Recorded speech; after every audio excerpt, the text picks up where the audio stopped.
Well, hello and welcome again to our reading of the Acts of the Apostles, and we're up to chapter 16. So, Kat and Tersan, this is from Kat and Tao. It's literally to meet with something, and so hence to meet with a place is to arrive at it or to reach. So they arrived at Derbe and at Lystra. And behold, Tismothetus, a certain disciple, was there, Timothy by name, dative there. It's a usual way of saying someone's name. So Timothy by name. Notice this is a Greek name. The son of a believing Jewish woman. So that is, she's a Jewish Christian, but of a Greek father. This is, of course, the Timothy. His mother was Christian. The name was Eunice. We don't know the father's name. He's the addressee of 2 epistles in the New Testament. Tradition says he became the first bishop of Ephesus. He may have been converted in Paul's earlier visit there. He emartureto. Now this is an interesting use of marturio. We saw it before in Acts 10:22, and it's used again later on. In Acts, it's the middle from, it's the passive, I should say, from marturio. He was witnessed. So in other words, he was well reported of. He had a reputation, so he was well reported by Tone Adelphone, the brothers in Lystra and Iconium. This guy, that is Timothy, Paul wished, this is the aorist from Thello, and originally in Greek it was Ethello, and so you got an augment. The air had dropped out by New Testament times, but the aorist form had still survived, so what explains the eta here. So Paul wanted Exelthane to take Teuton, this guy, sun auto, with him. You would really, in better Greek, you'd expect a reflexive, he auto, because Paul is the subject of the sentence, so with himself, but you often don't get that in biblical Greek.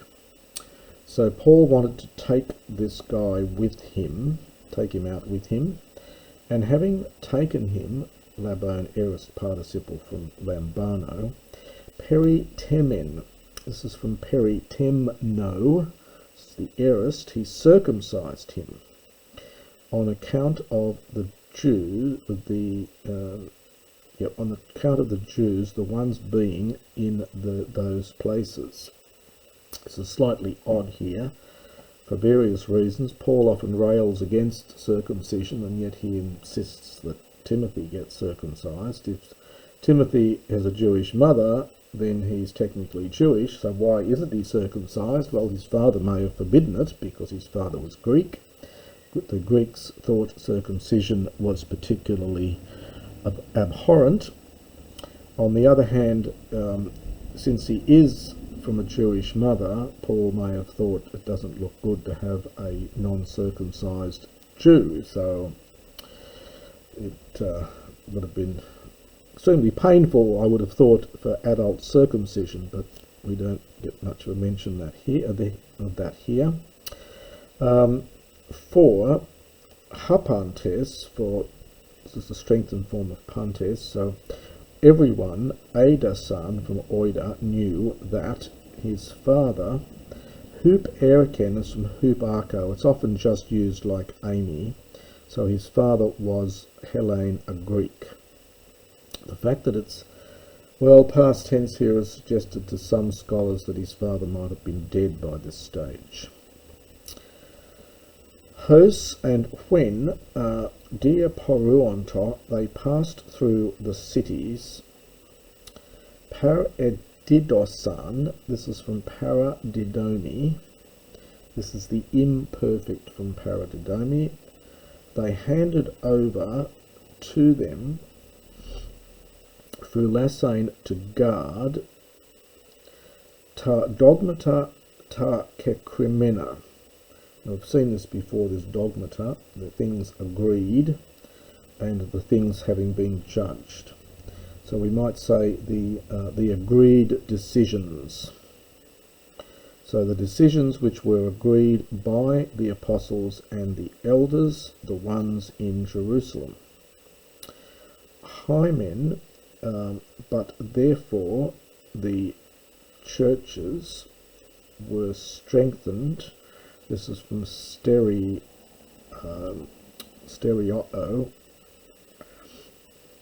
It's a and this is the passive here. So they were strengthened in faith.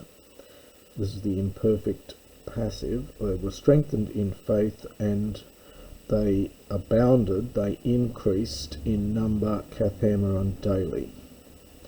So we get a men solitarium here. We don't get any debt, partly because it's going with this idiom of un. So it's sort of the churches then were strengthened in faith, and they increased in number, kathemeron, daily.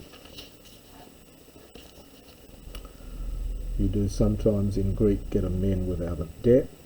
Happens quite often in certainly in early Greek and in later Greek. Die Eilthon derten Phrygian, they passed through. These are probably adjectives. It's the Phrygian and Galatian land. Koluthentes, from koluo, this is the aorist passive participle, being prevented. So koluo is to hinder or prevent. This is the passive, being hindered, being prevented by the Holy Spirit. Lalese, we'd say from speaking, but it's just an infinitive here, to speak the word in Asia. And having come down to Mysia, eperasdon, they attempted, poruthenai, infinitive, to pass into Bithynia. Perumai is a deponent, well, often said deponent middle, possibly deponent passive.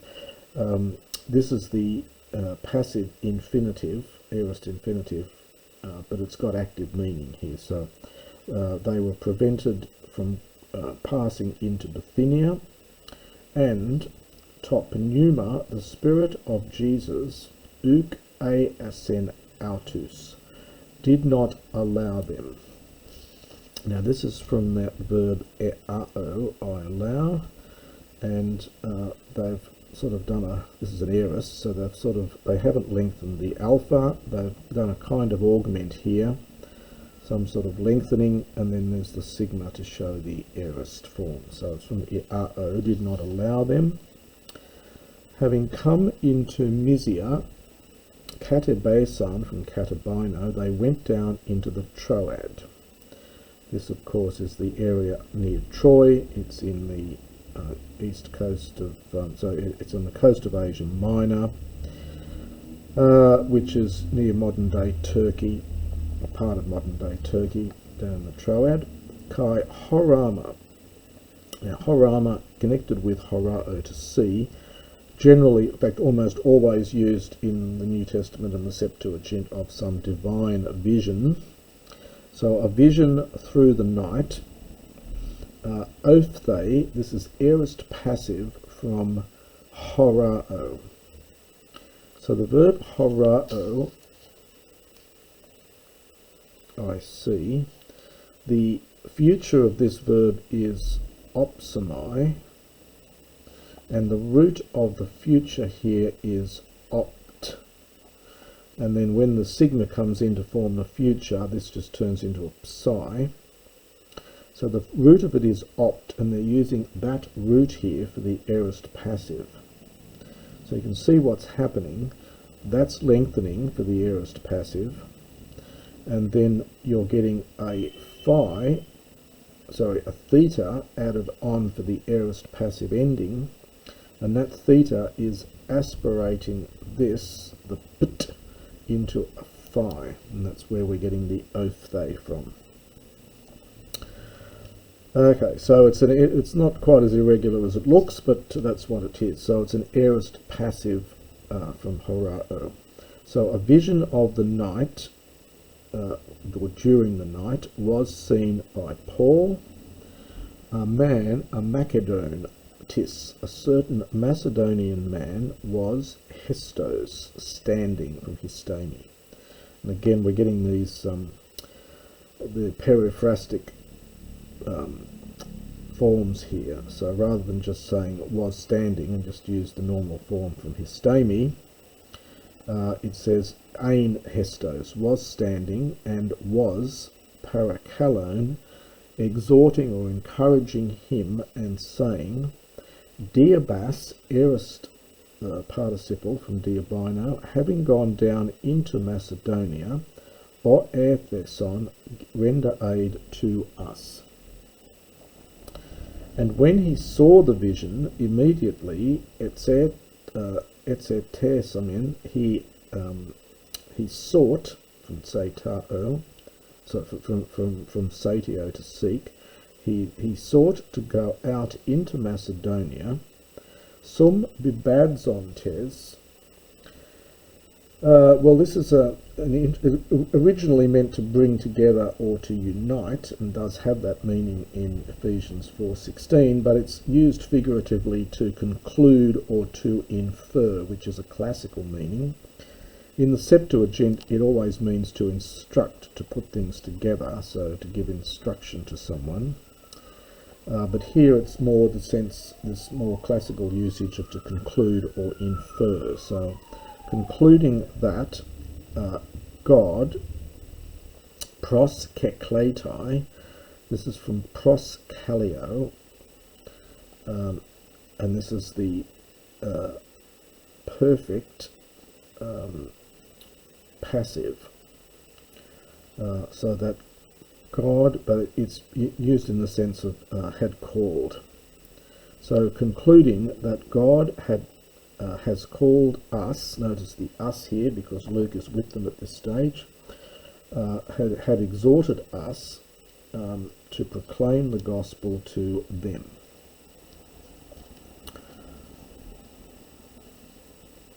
Anaxentes, now this is from anago. This is the aorist passive from anago, and anago implies going up by ship.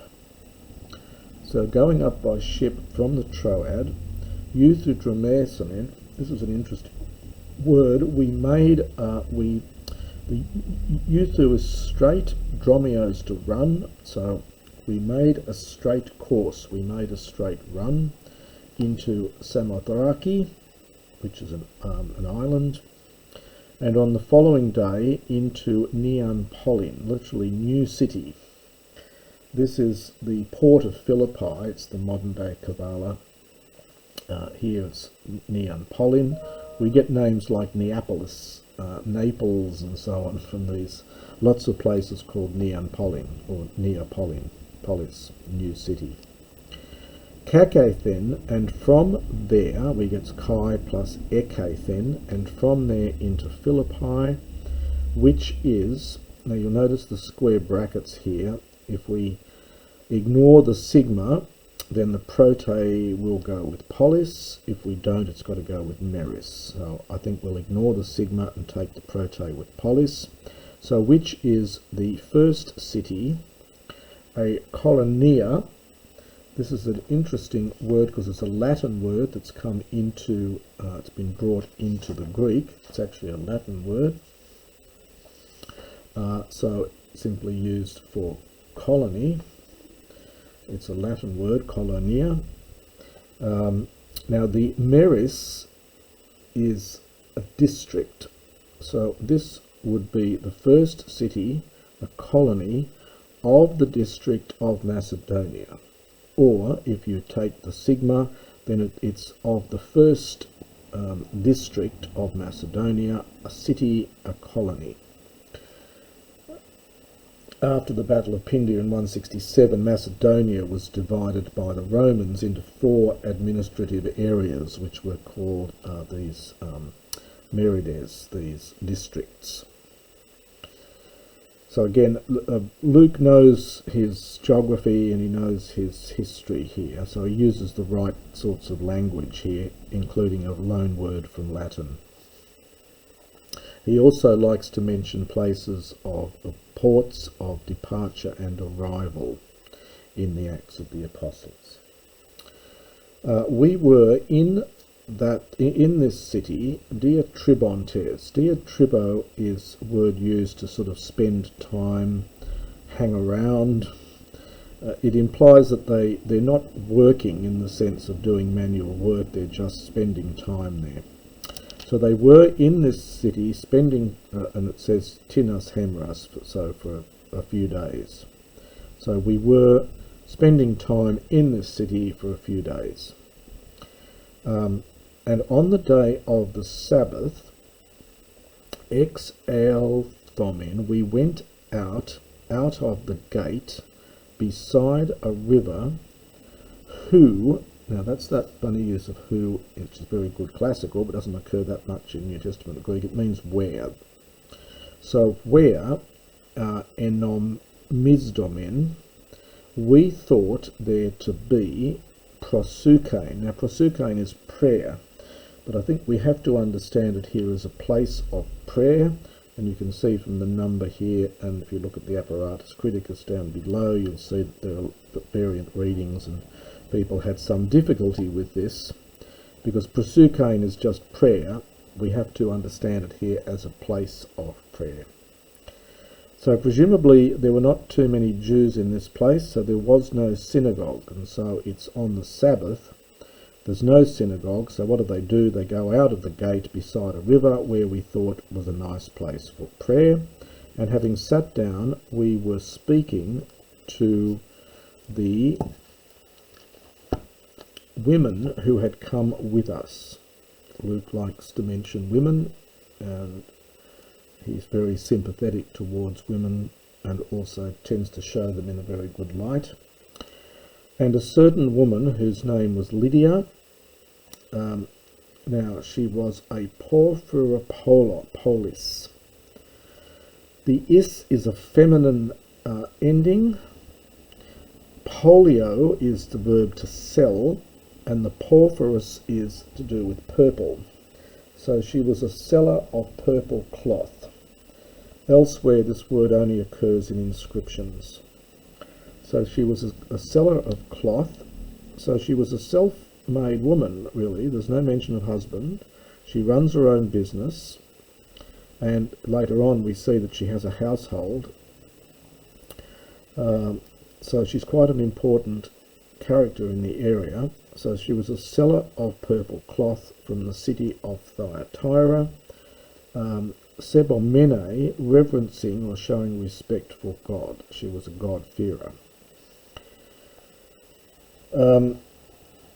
And she heard, so there was a certain woman, city, reverencing God, and she was listening, she heard. The grammar here is slightly odd. Haze, this is a relative pronoun of whom, and of whom the Lord dianoixen, from dianoigo, to open. The Lord had opened the heart. Epexegetic infinitive prosekein, so something like here, to pay attention to.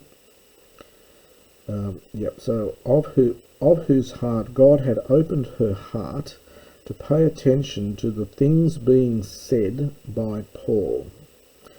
This is passive participle from lalio.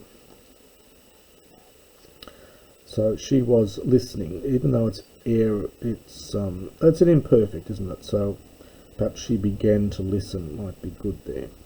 So a certain woman, etc., etc., etc., began to listen, whose heart the Lord had opened to pay attention to the things being spoken by Paul.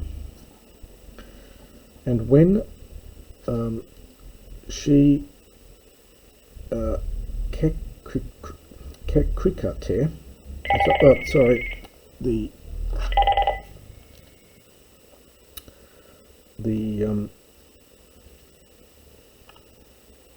sorry, I've lost the track of here. When she was baptized, and her household and her house,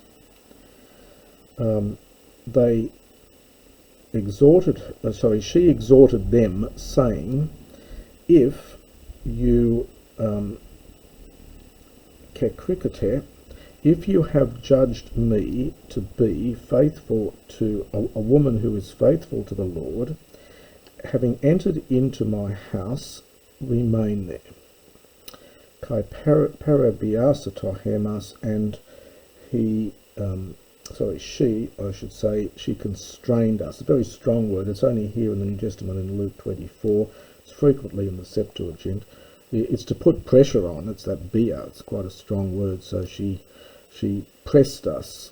She constrained us to remain there. And that will do for this section, and we'll continue in another recording.